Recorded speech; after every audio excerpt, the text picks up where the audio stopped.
இந்த உலகத்தில் ஏன் ஒரு சிலர் ரொம்ப ஏழையாகவே இருக்காங்க, ஒரு சிலர் மட்டும் ரொம்ப குறுகிய காலத்திலேயே பணக்காரர்கள் ஆகிட்டே போகிறாங்க? இதுக்கெல்லாம் விடை தெரியுமா? ஹார்விக்கர் அவரோட 20வது வயசில் ரொம்ப திறமைசாலியாக இருந்தாராம். நிறைய செல்ஃப் இம்ப்ரூவ்மெண்ட் புக்ஸ் எல்லாம் படித்து நிறைய திறமைகளெல்லாம் வளர்த்துக்கிட்டாராம். நிறைய செமினார்லாம் அட்டன் பண்ணுவாராம்.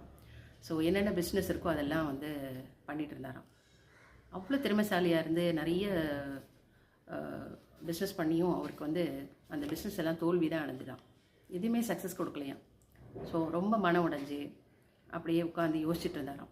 எதனால் நமக்கு இந்த மாதிரி ஆகுது அப்படின்னு சொல்லி யோசனை பண்ணும்போது தான் தெரிய வந்ததுதான், ஒவ்வொரு வாட்டி தோல்வி அடையும் போதும் அது தன்னை பயமுறுத்தினதை அவர் உணர ஆரம்பித்தாராம். ஸோ இந்த குணத்தை நான் மாற்றணும் அப்படின்னு சொல்லி யோசனை பண்ணாராம்.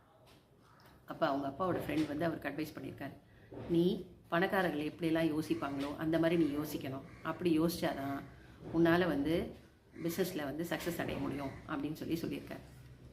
ஸோ அதுக்கப்புறம் தான் அவர் நிறைய ரிசர்ச் பண்ணி நிறைய விஷயங்களை தெரிஞ்சுக்கிட்டாராம். பணக்காரர்கள் எப்படியெல்லாம் யோசிப்பாங்க, பணக்காரர்கள் எப்போவுமே வெற்றி பெறணும் அப்படின்னு யோசிப்பாங்களாம்.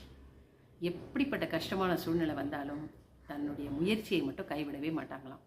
இந்த 2 விஷயத்தை அப்படியே கடைப்பிடிச்சாராம். அதுக்கப்புறம் பணத்தோட டெக்னிக் என்ன, பணத்தோட புரிதல் என்ன, மணி டெக்னிக் என்ன, பணம் சார்ந்த உளவியல் என்ன, இது எல்லா விஷயத்தையும் அவர் ஆராய்ச்சி பண்ணி நல்லா கற்றுக்கிட்டாராம். அதுக்கப்புறம் சக்ஸஸ்ஃபுல்லாக பிஸ்னஸும் பண்ணாராம்.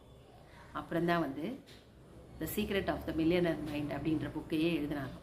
ஸோ அதுக்கப்புறம் தான் அவருக்கு ஃபினான்ஷியல் ட்ரைனிங் குரு அப்படிங்கிற ஒரு பட்டமும் அவருக்கு கிடச்சிதான். நிறைய தொழில் பண்ணுறவங்களுக்கும் அதிலேருந்து அதுக்கப்புறம் செமினார்லாம் நிறைய கண்டக்ட் பண்ணி நிறைய அவங்களுக்கு டெக்னிக்ஸ்லாம் கற்றுக் கொடுத்து அவங்க வாழ்வையும் முன்னேற்றினாராம்.